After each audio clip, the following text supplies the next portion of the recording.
Hey, everyone, welcome to another episode of the Untitled Chapter podcast. Listen, this is the show where we help you do life better personally and professionally. Thank you for making us one of the top shows in the whole wide world, where we bring on everybody from celebrities to everyday people to people that are just doing life great. And we just try to unpack that journey. I'm with a very special guest today. We're based in Canada, as you know. She's down in Miami, also known as the Booty Queen. Iani, welcome to the Rhino Show podcast, and welcome home, my friend. Thank you. Thank you for having me on here. What a pleasure.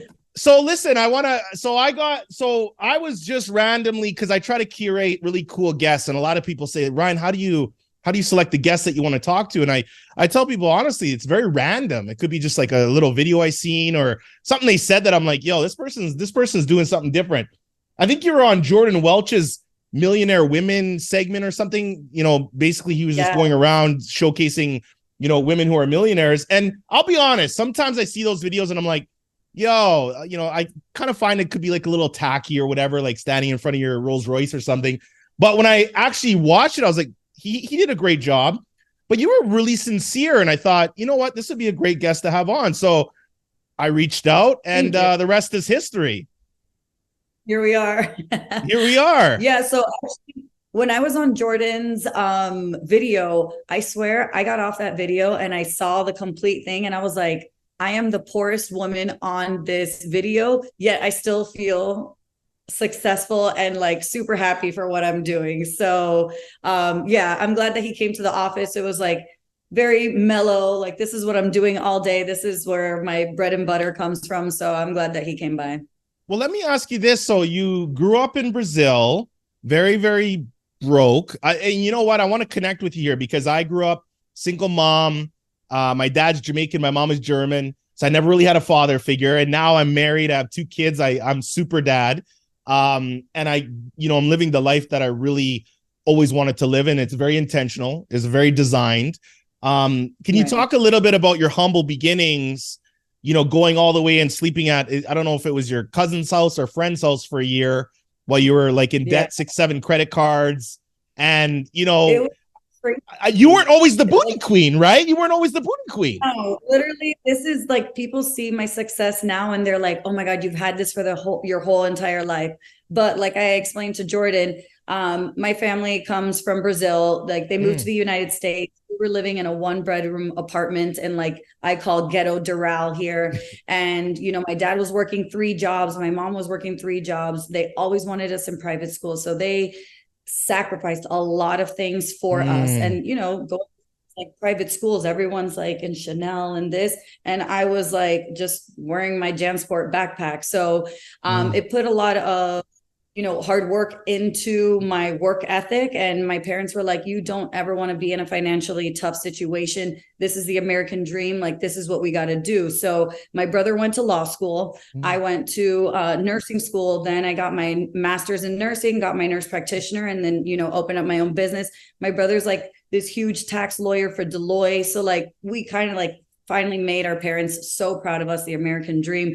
But it wasn't always like that. We were eating, you know, rice and eggs. And that's how it was for a lot of the time when we were growing up. You know, kids were eating out at lunch at school. I had to take my pan con bistec or like my frijoles in like a little canister so I could put it in the microwave. So like, it wasn't anything glitz or glamour growing up. So I'm actually finally happy that we got this glow up, and, you know, I'm taking care of my family, taking care of myself, and finally got this title of the Booty Queen, which is a whole different story. So yeah, it's been fun. Would you say you were entrepreneurial, you know, before you had a business? Like, were you somebody who was just resilient? Like, were you somebody who was good at sales, or did you notice as kind of like being a little girl where you're like, you know, I converse with people? Because like I said to you opening the call, I'm like, one thing about you, like, I just feel like you're a complete hustler. And I say that in a admirable way, because I don't know. I feel like hustlers are people who are, their ego is always checked at the door. Like, even though they've had success, there's still a level of humility. And it's like, I always say, like, don't ever think you're bigger than life, because life can touch you anytime it wants to. And you really give me that vibe of just down to earth, extremely grateful. I mean, unpack that. Like, who the heck is Iani? Because you know what, too, and you know this. If I look at your Instagram, you know, and I didn't pay it like, and I didn't do any research, or I didn't really take the time to figure out who you are. You know, people say, oh, you know, some Miami girl, the big booty, so superficial, tattoos, but I don't think you're that way at all. So can you unpack that a bit? Well, I always say, first and foremost, coming from humble beginnings and no money, every penny that I make right now, even if it's 25 cents, I'm glorifying everything about it. Number two, I learned from my dad, the most important thing that you could do in relationships and growing business, anything, is that first encounter with the person, always make a huge impact, make them feel special. Remember anything about their kids, about their family, about their background, because that is what they're always going to remember. Like, this is, you're getting a concierge service, even though it's medical, but like, I become friends with my clients because I always remember what, again, their background is, what's important to them. If this holiday is most important to them, their birthdays. So you make a big impact in creating that relationship with people. And I don't think a lot of people have that sort of want to know the other client. It's almost like in and out, in and out. So I create relationships rather than just getting your money and we're in and out of here. Well, you seem like somebody, I mean, you're like me. I like to be more interested in you than interesting, meaning like, I want to ask you questions. I'm curious in nature. You know, if somebody cries in front of me, it's like the biggest honor they could ever give me. Cause I'm like, oh my God, if somebody's willing to be that, if somebody's willing to be that vulnerable with me, like they don't even have to give me a compliment. I'm like, that's the biggest compliment you possibly could give me. So kind of going into, go ahead. No, it's just that sincerity, because if you are open to the person and you want to know about them, they're going to open up to you. And a lot of people don't care about other people in the streets, especially here in Miami. It's a very superficial world. So when you meet someone that you can actually have a with about something else other than superficiality out here, it's really important. So that's the way I try to connect with my people. What would you say is, I guess, a part of you that maybe you don't market or you don't share with the public? Like, do you think that there is people that have misconceptions of you just because of the nature of your business, right? You know, like, what would you say? So I obviously have like my personal Instagram. I don't really like to put like my personal lifestyle out there, but I feel like when I do put my personal lifestyle on my business page, people are the most interested. Like, yeah, they know what I do. And, you know, it's like Botox, fillers, you know, try to, you know, rejuvenate patients. But there is a different aspect of it. I know that they would like that a little bit more, but I'm a little bit of a private person because, you know, people go on the internet, they start talking, and I'm a woman that gets into my brain and I'm like, I don't think I can handle this. So really? I always kind of like separate business from personal. So now, is that okay? So you don't want that crossing over, but then we would argue and say, like, I own a branding and media company. And so we talk a lot about this in terms of branding for businesses, where we say, look, you know, where's that line between personal and professional? And so some of the biggest brands, they resonate with people because they're so human. And so, you know, they are showing a little bit, not to say that you got to show, you know, everything that's going on in your life, but do you think that's a fear of judgment in a way? Or is that, I mean, unpack that a bit, right? A little bit of fear of judgment, but I am little by little, because now I have like a big marketing team. I have a social media team. They're all like, we got to get your personality a little bit more out there. So I'm like baby stepping into it, but I am seeing that the audience does like it a lot more when they see that like realness of me, not just like medical portion of it. Yeah. Okay. So when you're scrolling online and you're kind of looking at content, what kind of content do you feel like you kind of gravitate towards? So at least with me, I mean, obviously everything that I do for work, I want to see what, you know, actually the Korean doctors, because they do it better than anyone in the United States and Canada, anywhere else in the world. Yep. But honestly, I like a lot of like the self-help stuff because again, we're living in negative and superficial world, that anything that has to do with growing your business, helping somebody else, how to grow your business even bigger. These are the top 5 books you should be reading. So anything that's kind of like self-help, I'll do. And then I kind of just project that onto like my staff here, because I want to keep that aura up, like everybody positive, just keep working towards something better. But again, what I do is kind of superficial, regeneration of tissue in some sort of ways, but I have to break out of that. You're right. I do have to break out of my shell a little bit more and kind of like show my little personal life a little bit more too. So what do we say to let's talk about like queen energy. Let's talk about what is the difference between a woman who is broke and trying to, you know, get by and survive, and then what do you think is the difference between a woman who is, you know, successful like yourself, but just still climbing as though you are at the bottom? And you can realize I see that about you. You know, people say you're successful, and I know in your mind you're the kind of person I think I can read you to a degree, but you're the person that if somebody says, "Oh my God, Iani, you did all this," you would come back to them and kind of say, "Yeah, but look how much I haven't done yet." Like, you really focus on how can I be better? How can I improve? Look what I did not do right. What's the difference? How do we get these women going from that mentality over into some mentality that you have?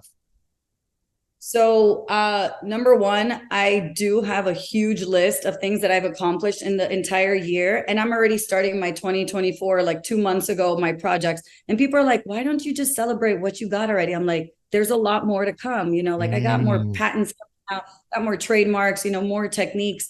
But I believe the number one thing is consistency, and don't to the haters, because when I first started this entire journey, I was quitting my job at the hospital and I was working full time, making good money. But people were like, you're never going to make it. It's a very hard industry to get into. So, you know, just dabbling into like training with other doctors and being very consistent. Honestly, I'm living the dream that I wanted years ago. I've been living it for the past 2-3 years, and now it's just getting better and better and better. But again, it's that consistency. Like, the outside noise does not bother me. The going out, the concerts, the parties. I'm like, I will do that 10 times better when I'm comfortable. My staff is comfortable. My family's comfortable. When I already have everything that I've always wanted, which again, those goals start growing with the more you're doing. So that consistency is key. And people, again, just get distracted by so many different things, like scrolling on Instagram. People are on there for like hours. I don't do that. I put it away. I give myself a certain time, gym, work, family time, friend time, and then work time. So like this past weekend, people were Thanksgiving and going out. I did a little bit of that, but I did my mood board for 2024. I got all my projects set up. It's just consistent. How do you make friends? Have you ever heard of that saying, you can't make new old friends? You ever heard that? You can't make new old friends. That's powerful, right? You can't make new old friends.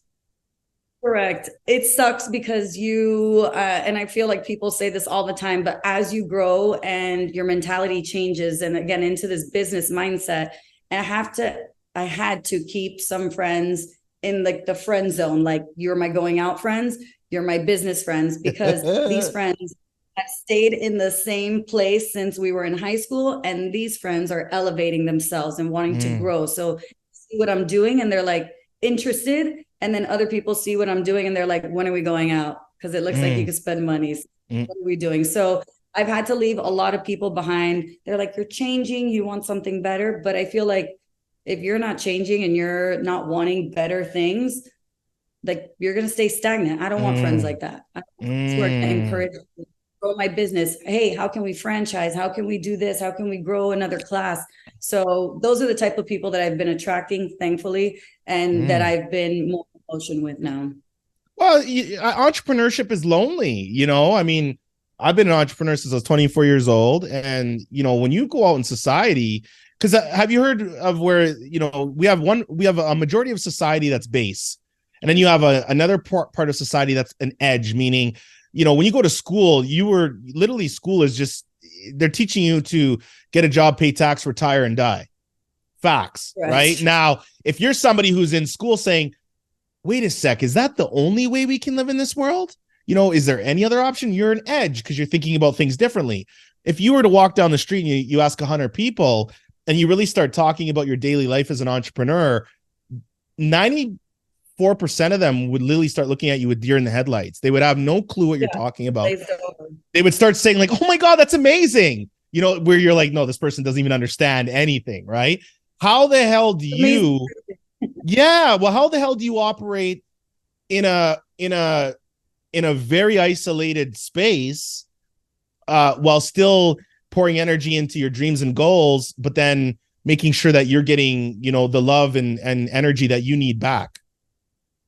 So I have like a group of friends and actually even family members that I wouldn't trade for the world. And thankfully, they're just as encouraging and just as entrepreneurial as I am. So we feed off of each other. Like one of my best friends from Tampa, when I was working in Tampa during COVID, she called me on FaceTime. She's like, "What are you doing? You look like you're having fun. You're making money. You're successful. Your business is growing." I said, if you want to be on the same track and you're really interested, and she was an artist, she's literally finishing her nurse practitioner and she just started last week full time here at my office. So those are the type of people I keep around. I don't want someone who's like, oh, I want to do what you're going to do. And then 4 years later, you're still kind of like, oh, I'm looking into, but I need to make money. I'm like, it's all or nothing, because if you don't start now, later on, you're just going to be in the same spot and you're going to be upset with yourself. So might as well start now. And that's the same speech that I kind of gave her.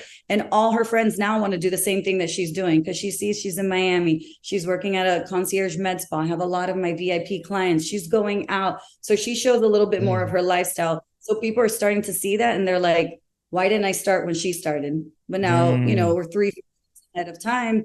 And again, just wasting time. You got to be consistent with all this stuff. So that's like my group of friends that I have. And I love that we encourage each other. So if I have an idea, this one knows how to go about it. This one's already has a marketing company. So we all feed off of each other. And again, thankfully, I have this group with me. And I could tell if I meet someone within the first 10 minutes, are you someone that I could party with, or you're someone that I could talk business with? Because I don't want to talk business with someone that I party with, because you're going to think I'm bragging every single time about what I'm doing when I'm just trying to like bounce ideas off of each other. So growth. Oh, so you're looking for peers. You're like, I want somebody that's my peer that I can talk to, and they're not going to get all insecure about me talking about the moves that I want to make.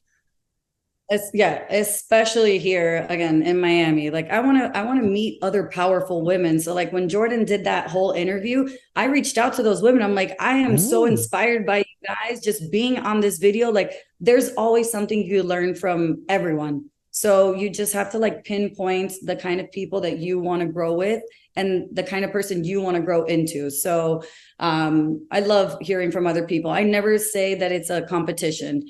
Every time I'm on stage speaking about like my products or anything that I'm using here, my techniques, I always say you guys should all be collaborating. And this isn't a stage full of like of nurse practitioners, doctors, and I'm like, we all should be helping each other instead of opening a clinic in the corner and competing with each other. Let's collaborate. Let's do this. Because when I'm on vacation, I'm going to send patients to you. When you're traveling for work, you should send patients to me. But, that's just the way I work. Not everybody's like that, but those are the type of people. Have you got burned before though with that mentality? Like, yeah, money stolen, clients stolen, stuff inside of my office stolen, filler. Like it's. So how do you? So Iani, how do you take that rage, that inner rage? You're Brazilian. Hey, come on. I'm Jamaican. Listen, we nice people, but we could be the best of the best and the worst of the worst. Right. My inner spirit, I'm a very nice person. I practice values, but man, when shit hits the fan, like I go back to my jungle days. It's like this beast comes out and I'm like, oh, you really Jamaican? Oh, damn. You can't take that up. How do you deal with that inner rage, or like trying to screw with me, like you're a savage servant. I'm going to call you a savage servant. What I really want to do is go and like slash your tires. And I have this like rage for 24 hours. Oh, right? Yes. Like, I'm thinking the worst of the worst. I'm like, I know where you live. I know where this is. I have to park the car. But then I give myself 24 hours to really be upset, complain, bitch at everyone here at the office. They listen to me. And then I say, you have a lot more to lose than these people. So you go after them. There's a liability. Am I going to jail today? I don't think so. I got things to do. So I usually write out everything that I really want to say to the person. I'll send it to my lawyer. I'm like, we're suing this person. 24 hours later, I'm like, you know what? That person must be going through a really freaking hard time and I'm not. and I'm going to continue doing what I'm doing and your business, and that's your karma. And eventually, to tell you the truth, everyone who has screwed me over, stolen money, not paid me something has gone bad with their business or with themselves. So I'm not saying it was my bad juju projecting on them, but it's karma. So again, 24 hours to stay really upset. Maybe the weekend after that, business goes on, life goes on. Well, Winston Churchill says a great quote. He says, if you stop and throw stones at every dog that barks, you'll never get to your destination. Right. So you have to pick and choose the battles that you're gonna partake in. I mean, what is the 100%. Secret sauce? What's the secret sauce for you think? What was this? Do you have a secret sauce? Was there a little secret to your madness, to your success? I'm trying to, I knew I wanted to talk to you. There's some people I talk to. I know it's going to be like more of a, not calculated conversation, but like there's a methodology to it.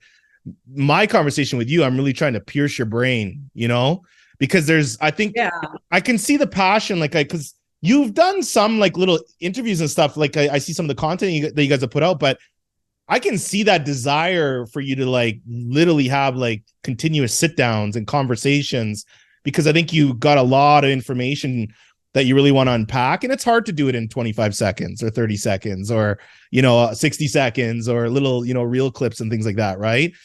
But what's the secret sauce on you? Like what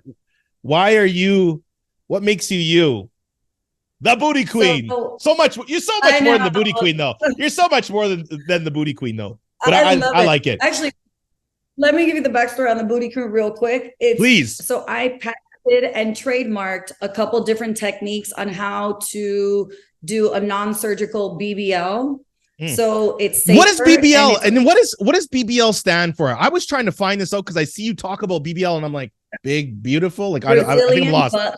Oh, okay. My bad. I should have known that. So, I'm a rookie. So I've had so many clients. I've had a lot of girlfriends actually pass away from surgical BBLs. So a couple of years ago, I was just going through different phases. Let me see what different products we have on the market to give the same results, maybe a little bit more athletic, not as exaggerated as you see, these Cuban.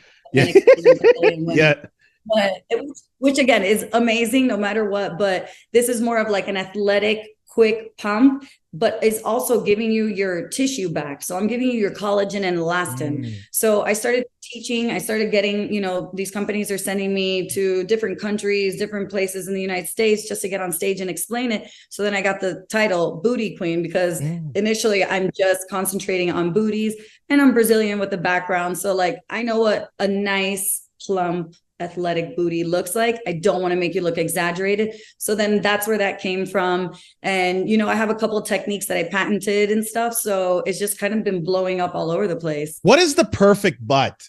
And keep in mind, right? Like, so 30% of my business is coaching, and 90% of my clients are high functioning women, lawyers, doctors, business owners. And so what I find is, and they're in this age bracket of like, I want to say 43, 44ish to like about 52. And people are like, why that 8-year gap? And so when I, instead of me hypothesizing why, I ask my clients and just simply say like, try to, part of our coaching is let's unpack your life and try to figure out how the heck you are, where you are. And so, sometimes they were stay-at-home moms that got into, a career later in life. Some of them were working moms, dad wasn't in the picture, whatever.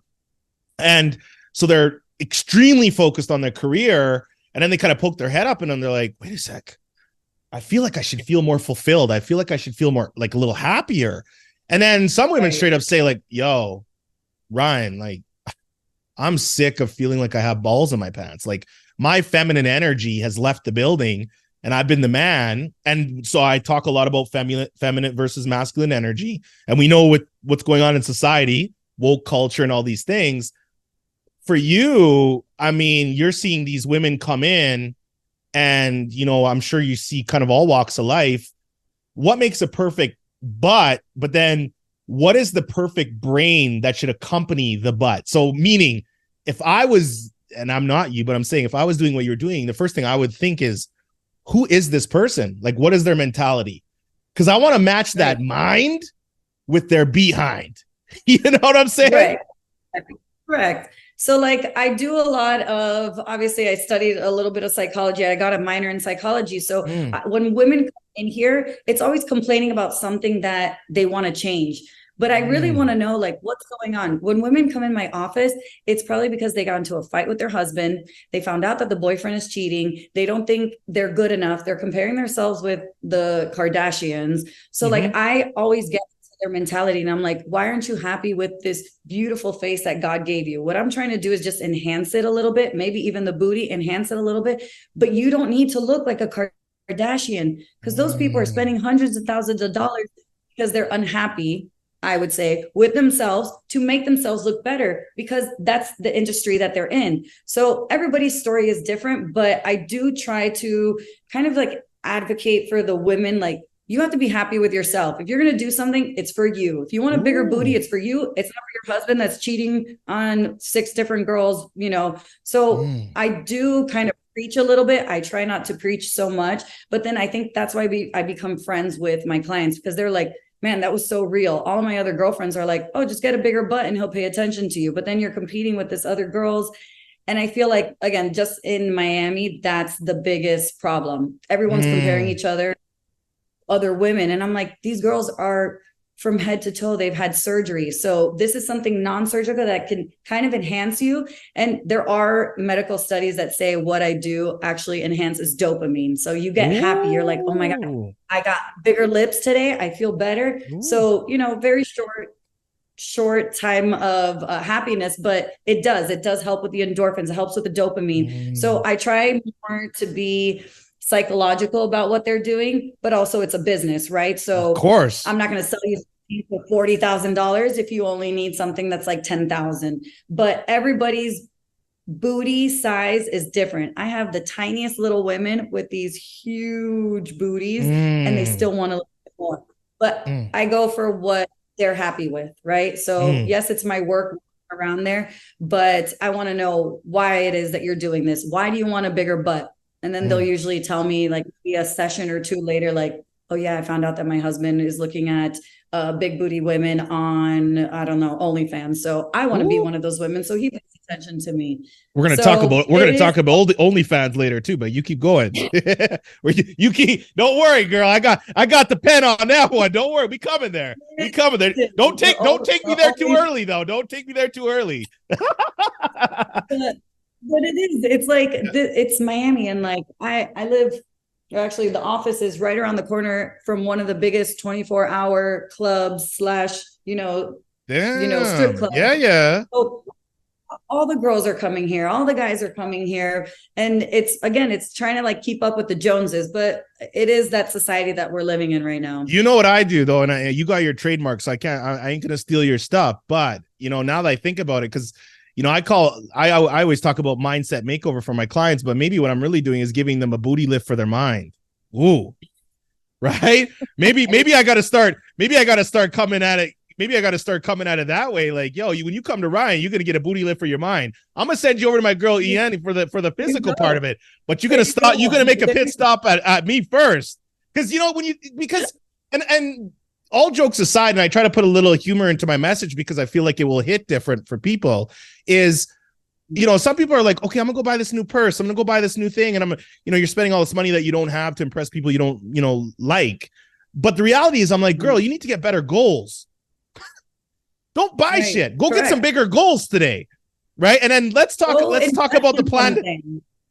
So have you ever thought about what you do? Because you said, look, dopamine, because you got the amygdala, you got all the different parts of your brains that are releasing decision-making, things like this, because I love neuroscience, but there's a big correlation to the butt and the brain, and it's no joke. And so do you ever think of, hey, when these clients are coming into my office, I am giving them a booty lift for the brain? Like, that's some good shit right there. Woo! It basically is. And I love that. Right? I love that you just said that. Is amazing, but it is. Booty and face anywhere, because you're creating happiness. That's something that they were lacking. Even if it's short term, they're going to come out happy and they're going to come back. So talking to these patients, it does get really difficult because not everybody has the same mindset as I do. And I try not to like force, this positivity and like, you can move forward, you need this. Like you're happy the way you are. But again, it takes a couple of sessions, I would say, for people to actually like be consistent with the mindset that I have. And some might say it's too positive, you're too preachy, but it's what I believe. No. You know what though, when people do that, you have to be firmly planted in your message. I mean, like for example, right? The reason why nice guys, you know, there's that whole thing about nice guys finish last. I don't believe that. But nice guys are the most dangerous humans in this world because nice guys will waver on their values. They will try to look cool. They will go to the next best thing. Savage servants are the kind of guys that are like, I'm extremely comfortable in my skin. I will allow my kids to put toothpaste all over my hair. I never take myself too seriously. I'm very goal oriented, but everybody knows in my circle when shit hits the fan, I'm a fucking beast. Correct. And I feel like right? You're not a nice woman. You're a savage servant. It doesn't happen too often, but when it does, it's probably like 3 times a year. And my smile goes from this to like resting bitch face, and people are just like her way. And that's when I get the most done usually. So you're not smizing like our girl Tyra Banks says to do. There's no smizing happening there, right? And here's the thing, like people will try to take advantage because people want people who are easy to work with, you know, just like we were talking about scheduling, rescheduling, like it's a nice person who's easy to work with is always going to be someone that people want to collaborate with, which I think that's the most important. But when people start taking advantage, obviously you need to bring that. And how do you choose who you want to collaborate with, Iani? How do you choose if somebody reaches out in DMs? How do you gauge if I want to work with this person? I mean, we get pitched all the time from PR company, you name it, and you're just like, man, I look at it in 2 seconds. I'm like, this person's a fucking taker. You're trying to take my energy. You're trying to take my shit. You're trying to just. Who are you? Who the fuck are you? Like I have these questions. I'm like, the audacity of this person right now. It is exactly with that energy sucker thing. It's been really hard to decide who is good and who is bad. But I think I've gotten better at it since I started doing a little bit more like PR stuff, you know, collaborating with people. Because if I see a red flag that I've seen before, I'll literally reschedule and say, hey, you know, I'm just really busy. My schedule's backed up. I can't do it. And then I'll just keep, which kind of sucks. But I should be a little bit more firm. I just say I'm busy. I also have a staff that kind of like, you know, blocks people left and right. But I've learned from my mistakes. And the best thing that I think about me is I learn from other people's mistakes. So if I've seen you've done this, and it's kind of like showing up in this collaboration or someone that wants to work with me, I will back off big time. So again, learn from mistakes. Right now, it's almost like I'll research people now. So if you had called and said, hey, let's do something, let me see what he's doing. Is it positive? Is it something that's going to help grow business? Is it something that's going to help other people? Let's break this down though. So I reach out because you read books? I'm assuming you like books and stuff. There's a gentleman, if you don't know him, but he's the former lead FBI hostage negotiator named Chris Voss. He's never split the difference. Have you heard of that Huberman Lab podcast? Neuroscience, does that name ring a bell? So they do a lot of stuff together. He was on our show and I said, look, when we're reaching out to people, for example, you know, when our show was starting out, I said, well, if I want, like, we've had Shark Tanks, you know, you name it on the show. But I said, how do I, like, if we're starting out, how do I get this big name on the show when maybe we don't have many views? And I'm like, well, you have to show up with unlimited amounts of value. And so a lot of people get this wrong where they'll message you and say, yo, like, I really want to give you some value. Just reply back. And it's like, well, now you're dangling the carrot. That's weak. Just show up with the value, right? So just show up on the first message. Don't say reply back and I'll send you your, I don't know what the fuck it is, right? For you get that message. Walk our audience through Iani's filter bad energy system that she's going to patent along with her makeover booty for the mind and from behind. Walk us through it. Great. So first off, I want to see if the content is consistent with, again, my mindset. So again, something positive, something that you're trying to grow someone.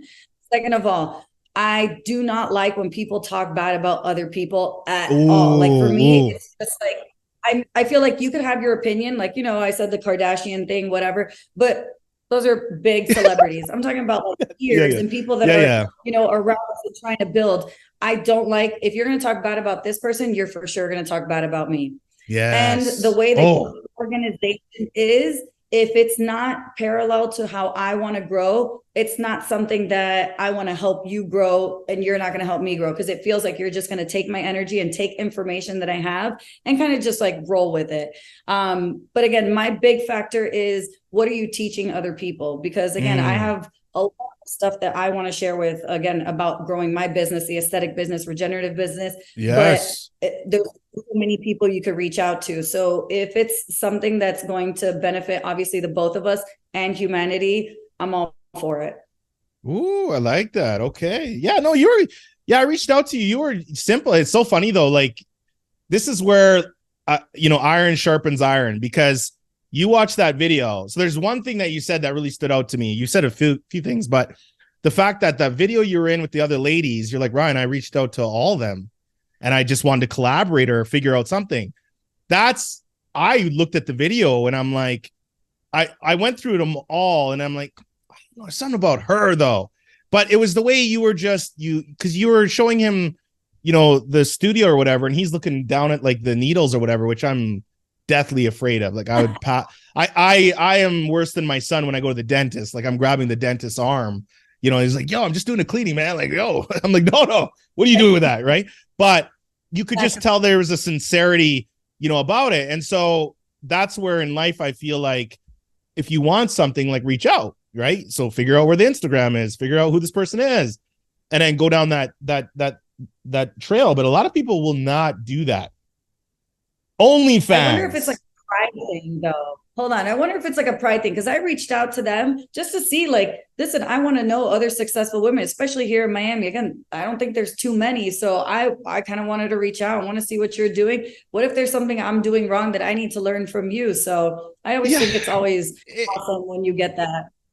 You know what? It is an ego thing. For example, if you really want to, I mean, the best way, like, if you want to have, like, let's just say that one day you're like, yo, I want to, you know, you're building your brand now, but let's say you want to be like, you want to have a massive brand. You want to become that person for what you're doing, like, internationally, right? Globally.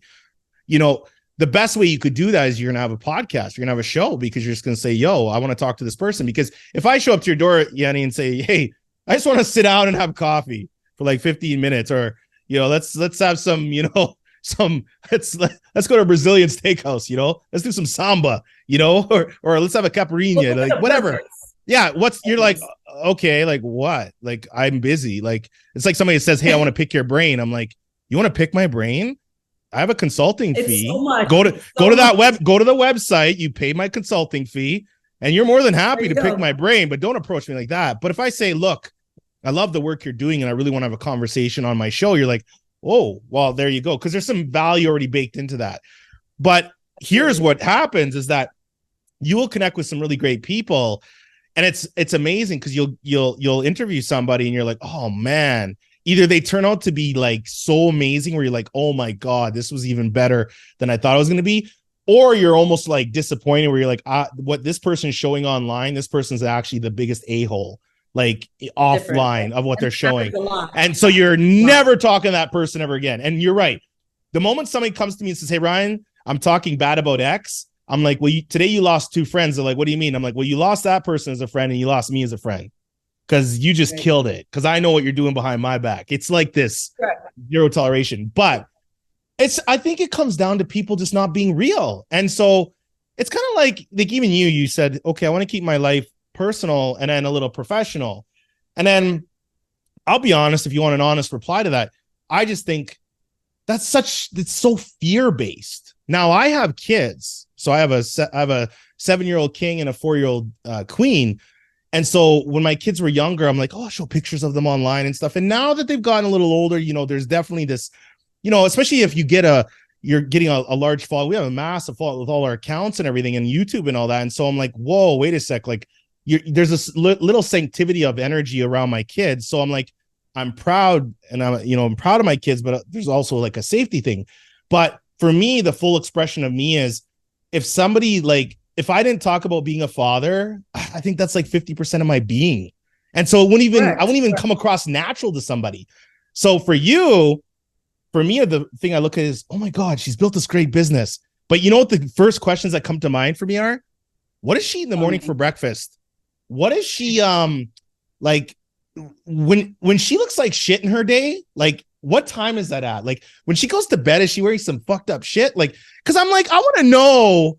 Like, I love the behind the scenes, right? I'm like, I want to know that this person is a human being and they bleed blood, you know? And so I know that, you know, you get ready in the show and everything and you step out into the world, which is the stage. But it's like, are you eating fucking like Dorito chips and shit? Like salsa, like when you go sit on the couch? Like, what are you doing? And people are like, I'm just seriously curious. I'm just curious. Okay, like, tell me the nerdy shit, you know? Like, tell me that. Okay, so number one, it's easy for me to keep my private life private because I am not married, I don't have kids, and I just got a puppy. I was in between getting a boyfriend or a puppy, and I was like, a puppy is we're gonna go ahead and do that. Number two, I only eat junk food. I am the worst person to preach about nutrition. That's why usually if people ask me about like what to eat, I'm like, wow, you know what? I'm going to send you to a friend of mine. I love sour gummy worms. I love Oreos. I do have protein shakes with ice cream. Yeah. It's impossible for me to drink water. So I have my IV nurses once a week. Give me an IV because I need. So also because I'm busy, I have these like bad, you know, tactics. But you're substituting that with still a very active lifestyle because you said you work out. I know given your job, you're probably taking like 20,000 steps a day. Like you're just moving around throughout your whole day, right? All day, every day. Yeah. So, you know, I do go to the gym every single day for like my mental clarity. I wake up, I meditate, I have my coffee, go to the gym, and I come straight to work. Anything after that is all kind of like in the air, right? Like, oh, you want to go to dinner?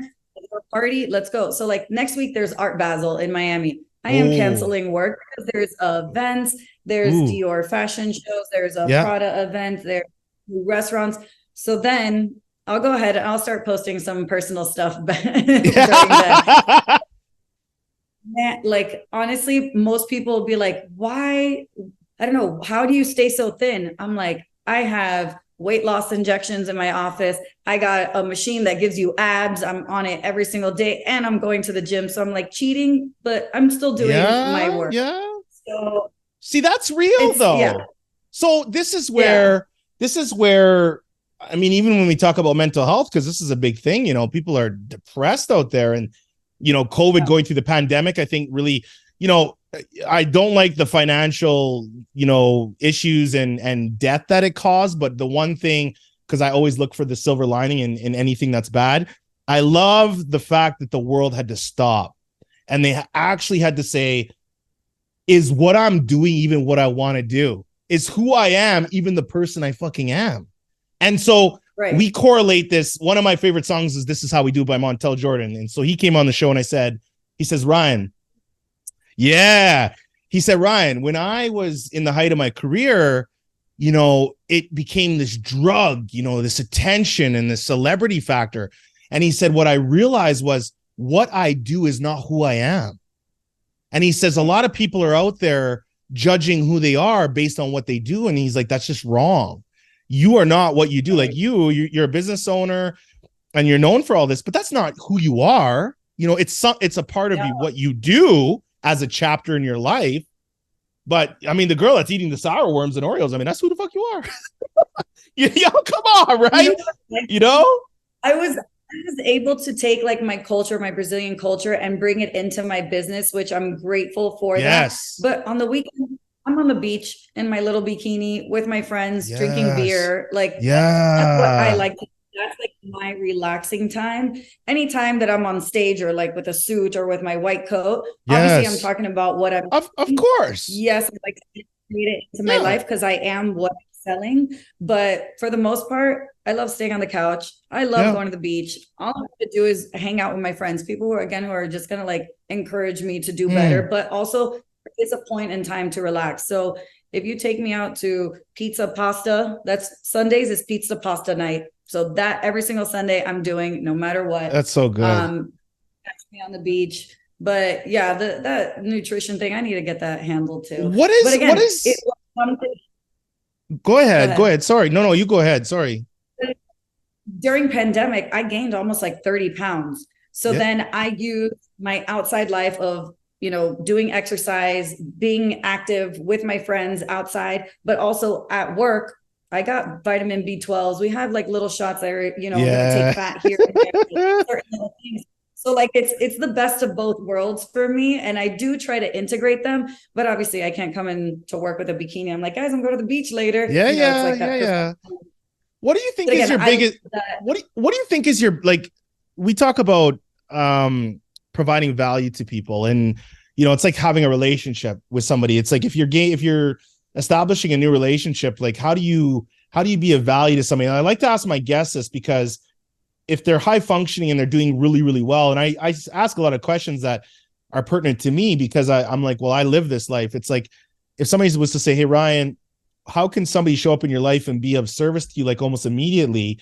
What problems do you have, Iani, that you're like, God, I have this problem and I wish somebody could show up and help me solve it? Or, somebody could just send a message saying, hey, like, I'm here for you, or what's going on? Or like, is there anything in your life you're like, geez, I just, there's a hole and I'm dying for people to fill it? Because I think a lot of people, maybe not you, there's a lot of people out there that they have these kinds of things. And I don't know if it's fear or ego or just protectiveness, self-defensiveness, that they're just like, no, I'm good. It's like, how are you? Oh, I'm great. No, like, no, like nobody ever tells you how they're really doing. And that's why I hate that question. How are you is a terrible question. So I probably am the most annoying person out of all my friend group because they're like, stop asking questions. But I really want to know because again, you Ooh. ask someone like, how are you doing? They say, fine. I'm like, all right, Mm. well, what did you do last week? So then it kind of goes into it. Then they start talking about like Oh, whatever little bad things went wrong. So damn. then I'm like a big, I wouldn't want to say preacher, but like I'm an encourager. So I just met a friend. We went to a bachelorette party. I met her in Greece. She's like, I don't want to be a personal trainer. I want to be a personal trainer, but I want to train kids with special needs. So my Mm. lawyer has special needs kids. And I'm like, we need to collaborate. Why don't we sit down? Why don't we make a business plan? Because I've learned to grow a business.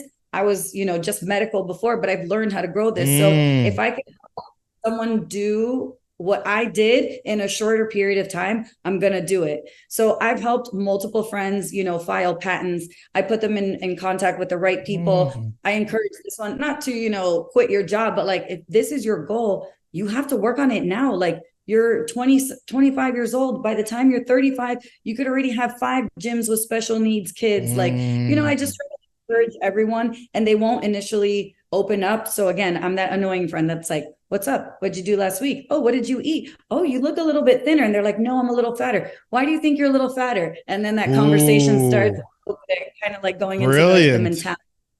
So again, It, that annoying friend, I like to ask those questions. is your upbringing like, would you say you had a rough upbringing? Did you have any trauma in your upbringing? Did you have, like, you said you grew up in poverty, but that doesn't necessarily mean you had trauma. Like, did you have Right. like, was it So happy? Did you feel lots of love? Did you not get love? You know what I mean? So I had helicopter parents. So Oh. my mom and my dad are still together, but Oh, they oh, from so like good. the background and living in Brazil, Mm. they saw so many kids just kind of like ruin their lives and just, stay on the streets. So again, they encourage, you're going to be the most polite kid when you go to anybody's house. I don't want you touching their china. I don't want you to, Mm. you're going to ask them. So they trained us to what they thought we should act in the world. Granted, it was the best thing ever. Not gonna lie, my parents they're always together. They didn't fight. They, Ooh. gave us everything. We went to private school. So my big thing was, why wouldn't I not want to continue the way that they taught me to teach other people? Granted, I Ooh. hated it when I was in high school because I was grounded all the time. I was like the black sheep. I'm the middle child. So I'm the one that wanted to rebel. I wanted to go to clubs. I wanted to go out. And they were like, don't drink, don't do drugs, and like, just love your family and God. So I did keep a couple of things in place. So like I went to a private Catholic college.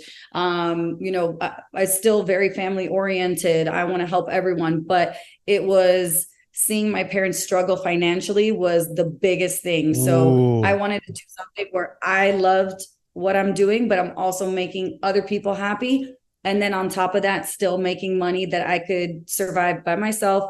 Let's say if I start having kids, I'm taking care of my family. You know what I mean? So it was more the best upbringing that I could have, a little bit strict, but it molded me and my brother into probably two of the most successful people in our entire family, even still and here. So if you listen, oh, that word, that's so great. And no, we're you know, people are like, oh my God, you know, my wife's name's Norton. We're like, hey, your guys are helicopter parents.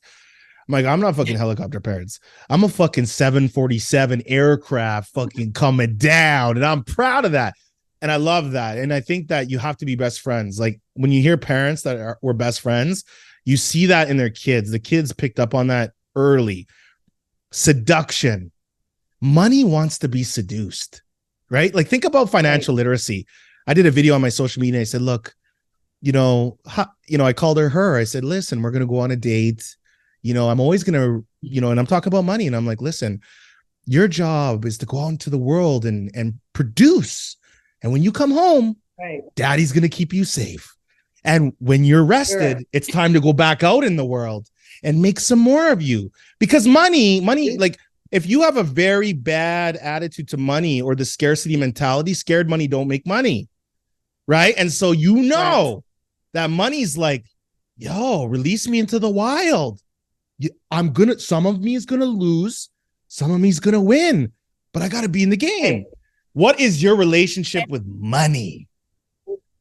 Okay. So the reason why Iani, sorry, how long do I have you for? Because we're coming up to an hour. I don't want to be rude. I didn't look at that really quick because I don't want you to mess your day around. Maybe like 10 more minutes because I think I do have some patience. Okay, coolio.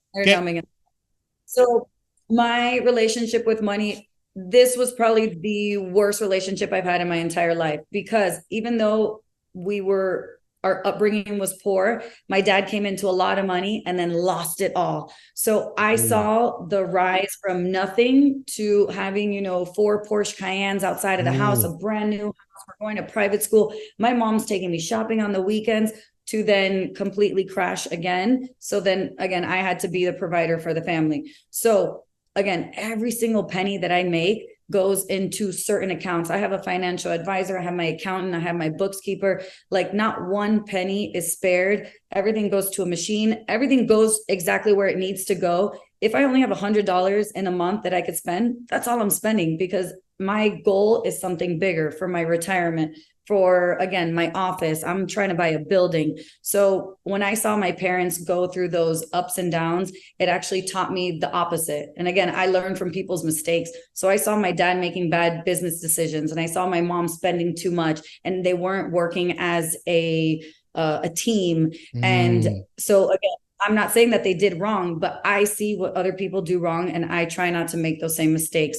So for a while, I was going down that road, and I actually had an epiphany, and I was like, you need to work and save. Again, take out all the noise from outside, the parties, the clubs, the trips. You could do that later. And honestly, buckling down for probably, I would say, a year and a half when I was living with my cousin, and just, using her husband as a marketing guru. Like he is probably the smartest. He helped me a lot with business, putting stuff together, starting my website. And so I see the way he works, and it's like, you got to take a phone call. Even if we're on vacation, you got to take it. Cause again, money doesn't sleep. And he was just like putting everything into place.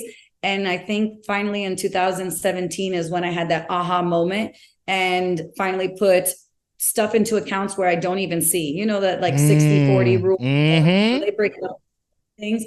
And you know what? I don't even have to look at my bank account anymore. And that was the goal that I wanted to. I want to buy what I can, or what I want, or what I like. And if I want to take my friends out to dinner, and I finally reached that spot, which is, when it first happened, I all emotional, because this is something that I've been working on, and I'm 36, my entire life. So I learned from my parents' mistakes with the finances. So again, if I don't have what I want, let's say I want to buy a car. If I don't have triple of that in my account, I'm not getting the car.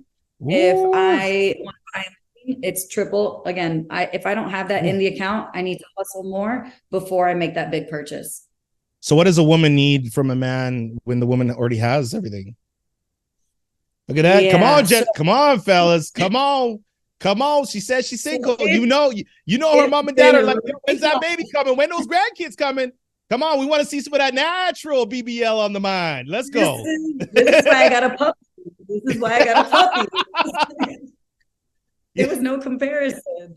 There's not. No, I mean, it is. It's more of I'm looking for someone to take me out of this masculine energy because I make decisions all the time. I'm the one who has to, if everyone gets paid in the office, like next year, just for example, I'm hiring my friend who's the nurse practitioner, but her salary, I want to make sure that she's making money. So guess what? For the first 6 months next year, I'm not paying myself because I want to make sure that she's doing good and she grows so then that the business grows. It's more, like getting the report here. So I need someone to match my energy and someone like when I get off of work, let's go out to dinner. Hey, I have a glass of wine ready for you. Like something to decompress me that I don't have to have so much masculine energy. And you know what's messed up? Like my past 2 relationships, they were wonderful men, amazing. But the first one actually told me, why are you trying to have a bigger penis than me? That was the last couple things he said to me before we broke up. And now I see why I had to do that because he wasn't living up to that man expectation. With all due respect, though, that was not a savage servant. You need to remember these words.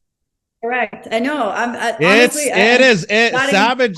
And then we don't have time today, but I wanted to talk to you about my Soulful Currency account because it's 5 pillar system that is in line with who you are. But that savage servant, I mean, really think about that. When you go in your day to day, I mean, whether it's patients or walking on the street, just say, is this a nice guy or is this a savage servant? There'll be like a certain look they have in their eye. There's an energy that comes with it.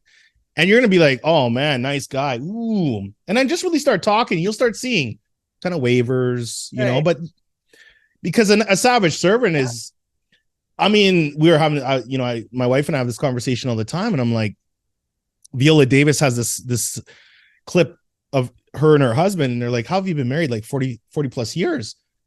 And she's like, well, I think first it starts with you need to be in a love relationship with yourself, You need to make love to yourself first, then the rest comes.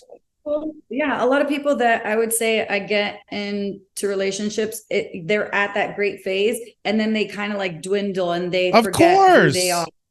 Of course. Which is fine because we're supposed to encourage each other. But when one person's growing more than the other, there is a little bit of a disconnect. And again, that masculine energy. Yeah, but you're a nice guy killer. You're a nice guy killer. Yeah. Like you need to add that to your profile. Nice guy killer. No, because you have to, but self-awareness is everything. And you're self-aware, you know who you are. And so, you're bringing a level of intensity that's, for most people you meet, it's going to be unmatched. But when you meet somebody, you probably get married, right? I mean, you probably get married and the rest is history, right? Is there anything else? Is there anything else you would like to say? Is there anything I missed? I mean, we have to do something again. We got to do something.